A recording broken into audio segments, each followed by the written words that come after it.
Hey guys, welcome back. In this video, I will show you how to improve SEO on Shopify. Let's get started. So in order to improve it, you need some help from some applications that you can install on your Shopify. So let's head over to a new page and then just search in here for apps.shopify.com.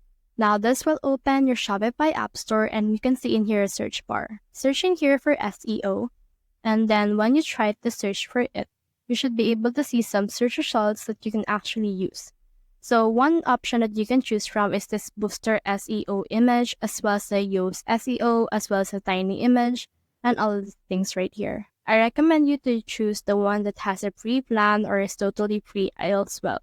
So for me, for example, I'll just head over and choose this one, which is a Surpass Smart SEO. It has a free plan available, and it can drive traffic on your actual website. So let's head over and click on this install option right here.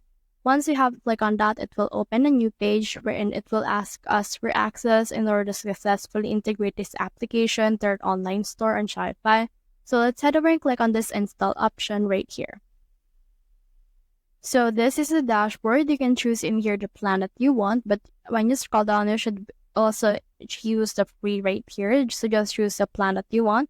But for me, I'll choose the free plan right here since this is just a tutorial. Now this will load again in order to show us the true dashboard of the Smart SEO. And then right here, you should be able to see the actual result for that. So as you can see right here, we need to actually set up the app status. So click on this setup right here. And then you just need to put in here the password of your store in order to actually remove this right here. Next thing you need to do is you can also head over and choose these ones that they have. Like for example, the SEO tags, the image optimization and page speed, as well as the broken links.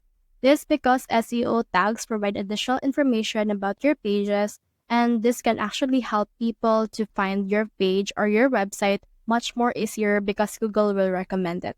Another option is the image optimization and page speed. So if your image is actually really big, then it will actually hinder the speed of your page, and that causes the website to load slower right here. So make sure that your image is actually small but really good quality as well.